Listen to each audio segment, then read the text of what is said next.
गाजीपुर गांव में हर साल दशहरे पर लगने वाले मेले में अच्छी खासी भीड़ रहती थी। साल में लगने वाले इस मेले का सभी गांव वालों को बड़ी बेसब्री से इंतजार रहता था। ठीक उसी तरह रमेश और उमा को भी इस मेले का इंतजार रहता था। उस रात भी दोनों देर रात तक खिलौने बना रहे थे।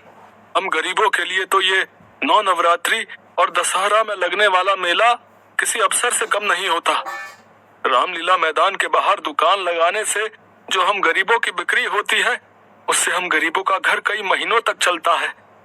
राम जी से बस एक ही विनती है कि इस बार भी हमारी अच्छी बिक्री हो जाए। हाँ हाँ, ऐसा ही होगा। भला आपसे अच्छे खिलौने बनाता भी कौन है इस गांव में? आप देखना जी, पिछले साल की तरह इस बार भी हमारी अच्छी बिक्री होगी।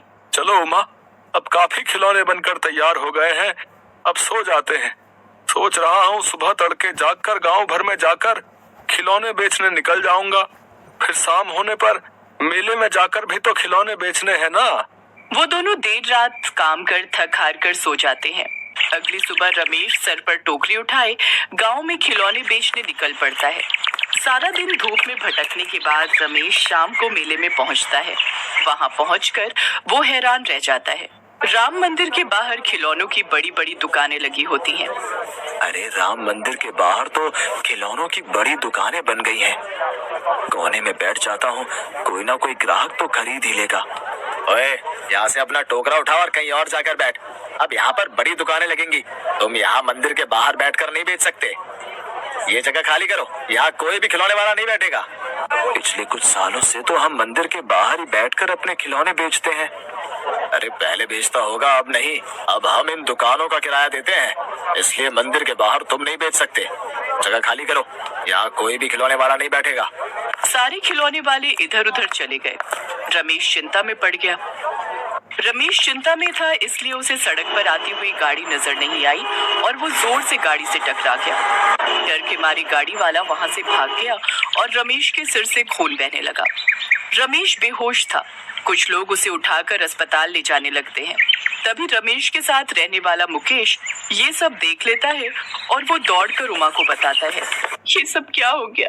हे प्रभु, ऐसा दुख क्यों? पता नहीं उमा, परेशानी में दिमाग था, इसी कारण सामने से आती गाड़ी नजर नहीं आई। त्योहार के दिन चल रहे हैं, ऊपर से ये चोट आ गई। अब सब कैसे होगा? बहुत नुकसान हो जाएगा उमा। आप चिंता मत करो, मैं खिलौने बेचने चली जाऊंगी। डॉक्टर आपको शाम तक छुट्टी दे देंगे, फिर आप घर पर आराम करना। अगले दिन उमा खिलौने बेचने निकलती है। भैया जी, खिलौने ले लो। दीदी जी, ये देखो, तीर, तलवार, धनुष, गदा, रंग बिरंगी। मेरे खिलौने तो कोई भी नहीं खरीद रहा, सब मंदिर के सामने बनी बड़ी दुकानों से ही खरीद रहे हैं। अब मैं क्या करूं? हे राम जी, मदद करो। उमा भगवान राम को मन ही मन याद कर रही थी और उसकी प्रार्थना स्वर्ग में राम दरबार में पहुंची। प्रभु, आपकी भक्त की करुण पुकार से मन विचलित हो रहा है, अपने भक्त के दुख को दूर कीजिए। हनुमान, इसी समय पृथ्वी लोक पर जाओ और उमा के दुखों का निवारण करो। जो आज्ञा प्रभु। जय श्री राम। तुझे थोड़ी देर पहले हमने कहा था अपने टोकरे को उठाकर कहीं और बैठ, मंदिर के बाहर बैठने की जरूरत नहीं है, तो फिर यही उठकर आ जाती है। भैया जी, मुझे थोड़े से खिलौने बेचने दो। मेरे पति की तबीयत ठीक नहीं है, मुझे पैसों की बहुत जरूरत है। अरे तुझे पैसों की जरूरत है तो क्या मैं अपनी दुकान की कमाई बंद कर दूं? चल जा यहाँ से। उमा के पास घर लौटने के सिवा कोई और चारा नहीं था। शाम भी हो चली थी। उमा सोच में घर जा ही रही थी कि तभी उसके पास एक लड़का आता है।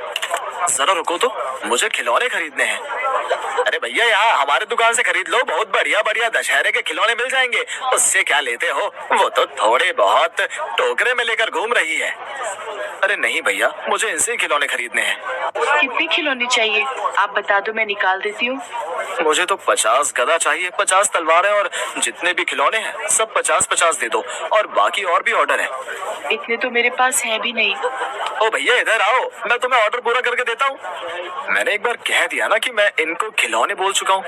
अब तुम अपना मुंह बंद करके बैठो, दूसरों के काम रोककर अपनी दुकान चलाते हो। सबको भगवान के मंदिर के बाहर दुकान चलाने का हक है, और भगवान राम ही जाने कब किसका पलड़ा भारी हो जाए। कुछ नहीं पता कब किसकी किस्मत पलट जाए। आप ये 50,000 रुपए एडवांस रखो और दशहरे वाले दिन सभी खिलौने बनाकर यहाँ राम मंदिर में ले आना। दशहरे के मेले में यहाँ आए सभी बच्चों को हमारी तरफ से मुफ्त में ये खिलौने बांटे जाएंगे। उमा वो रुपए लेकर खुशी खुशी घर चली जाती है और उमा घर जाकर सारी बात रमेश को बताती है। रमेश ये सुनकर हैरान रह जाता है कि उन्हें खिलौने बनाने का इतना बड़ा ऑर्डर मिला है। वो अपने साथ कुछ कारीगर और रख लेते हैं ताकि काम जल्दी हो सके और दशहरे वाले दिन तक उमा और मदन सारे खिलौने बनाकर तैयार कर लेते हैं। सुनो, आपने 2-3 दिन से बिल्कुल आराम नहीं किया। अब आप दवाई लेकर आराम करो, तब तक मैं ट्रक में ये सारा माल राम मंदिर पहुंचा कर आती हूँ। उमा ट्रक में सारे खिलौने लेकर राम मंदिर पहुंचती है। आपने दशहरे के खिलौने बहुत बढ़िया और मजबूत बनाए हैं किशोर बेटा। अच्छा, इन्होंने मंदिर के लिए खिलौने बनाए हैं। नमस्ते बहन जी। नमस्ते। ये मेरे पापा हैं। पापा, पुजारी जी बिल्कुल ठीक कह रहे थे। इनके हाथों में अद्भुत कला है। इन्हें ऑर्डर देकर हमने बिल्कुल ठीक किया। कौन से पुजारी? मैं कुछ समझी नहीं। अरे इसी राम मंदिर के पुजारी जी जो यहाँ के सेवादार हैं। तभी राम मंदिर के सेवादार पुजारी जी आ जाते हैं। नमस्ते रोशन लाल जी, कैसे हो? बड़े दिनों बाद मुलाकात हुई। और बेटा किशोर, क्या हालचाल है? पुजारी जी, हम तो आपको 2 दिन पहले ही मिले थे। आपने ही तो हमें इनके बारे में बताया था। जो दशहरे के मेले के लिए खिलौने बनवाने थे वो इन्होंने ही तो बना कर दिए हैं। मैंने बताया था, पर मैं तो आपको बहुत दिनों के बाद देख रहा हूँ। हे प्रभु, मुझे इतने वर्ष हो गए इस राम मंदिर की सेवा करते हुए, पर आपके कभी दर्शन नहीं हुए। आपकी ये कैसी लीला है प्रभु? सब लोग हैरान रह जाते हैं।